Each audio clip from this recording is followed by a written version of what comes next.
is that time of the week again. We've got some box office predictions to cover. First up, I have just one Fantasy Movie League shout out to give right now, and it is to our sole winner from last weekend, Del Mar Dennis. A big congratulations to you, our only winner. I had a little bit of a rough week on Fantasy Movie League last week. I'm going to redeem myself this time around.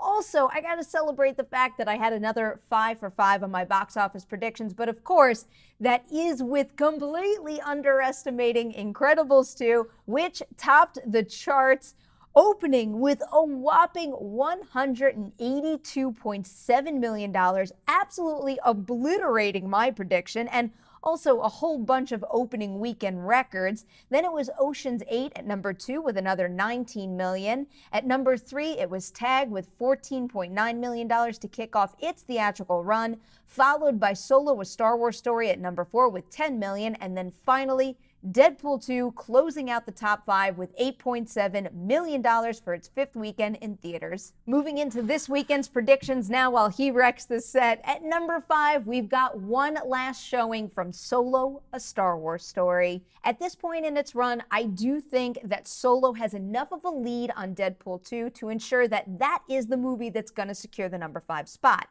Looking at that X-Men Days of Future Past comparison again, so weekend 3 to 4, just like what happened with Solo this past weekend, the X-Men Days of Future Past percent change came way down. Now looking at weekend 5, the Days of Future Past percent change pretty much stayed at right about the same mark. So let's say the same exact thing happens to Solo this weekend. If it drops, let's say 38%, that means it's taking the number 5 spot with another $6 million. Now at number 4, that's where I have one of last weekend's new wide releases, and it's Tag. Right now, Tag is right in line with Vacation, another R-rated comedy that was released by Warner Brothers starring Ed Helms. Looking at Vacation's weekend 2 drop, it was a mere 39%. But in weekend 2, that movie was facing off against the opening of Fantastic Four, not Jurassic World: Fallen Kingdom. It's just a tough time of the summer. There's a lot of competition right now, so even if I look at another comedy like, let's say, Horrible Bosses 2, which had a similar opening number to Tag, that one also had a second weekend in theaters that was in a bit of a lull period, the first weekend in December, so I can't use that one's percent change as a comparison either, so I think I gotta bring that 39% dip up to maybe slashing Tag's opening weekend profits in half, and if that's what I commit to here, I'm giving Tag a $7 million second weekend in theaters. Now at number 3, that is where I have Ocean's 8. I am sticking with that Ghostbusters comparison on this one because, yet again, it is right in line with Ocean's 8. Both movies, weekend 2, dropped about 54%. So if I take Ghostbusters' weekend 3 drop and simply apply it to Ocean's 8, that means it's losing 51% of last weekend's profits and making another $9.3 million this time around. Now we are on to the number 2 position for the weekend, and of course, it's Incredibles 2. So yeah, it is moving a spot down the chart and has very big competition in Jurassic World: Fallen Kingdom, but that doesn't mean Incredibles 2 is going to have a tough time this second time around. I do think it is going to make a ton of money and hold on very, very well. Looking at some comparables for it, it's difficult because Incredibles 2 just blew away expectations last weekend, but still, I am looking back at Finding Dory. So Finding Dory weekend 2 wound up dropping just 46%, but one, Incredibles 2 does have a lot more to lose than Finding Dory did, and then 2, weekend 2 of Finding Dory's release, it was up against the opening weekend of Independence Day Resurgence, which opened with a very weak $41 million. So I am inclined to take that 46% weekend 2 drop that Finding Dory saw and bring it up to, let's say, 50%. But even if that's the case, Incredibles 2 is still making another $91 million. And now it is on to that number 1 spot, and of course, that is where I've got Jurassic World: Fallen Kingdom. Projections for this one have been hovering around the $130 million mark, and I do think that's going to turn out to be fairly accurate.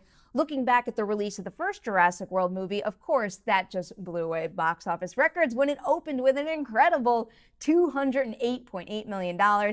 Crazy high number that Fallen Kingdom has absolutely no chance of catching. So to figure this out right now, I'm first looking at this Fandango Fanticipation chart and also some ticket sales at the moment, and it doesn't look like Incredibles 2 is all that far behind Fallen Kingdom right now, so that does put things into perspective a little bit.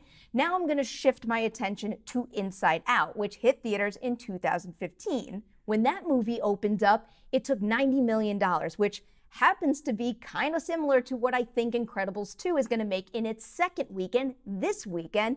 Another funny coincidence there is when Inside Out opened up, it was going against Jurassic World's second weekend in theaters. That weekend, Jurassic World, the first one, took $107 million. I think the split is going to help influence my decision right now, and on top of that, it is abundantly clear that Fallen Kingdom will make more than $107 million.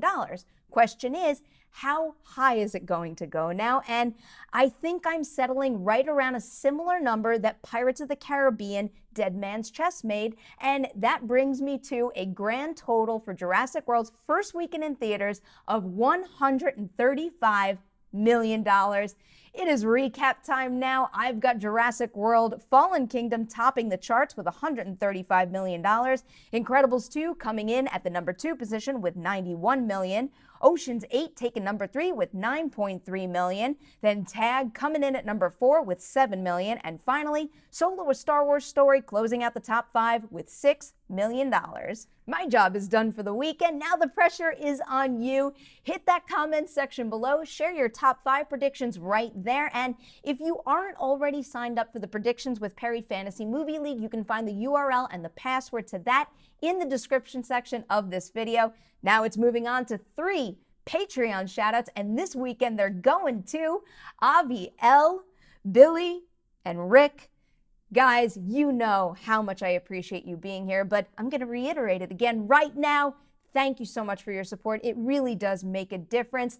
Thanks to everybody watching this video right now. Please like and share it, and I'll see you next weekend to check back and see how we did on our box office predictions.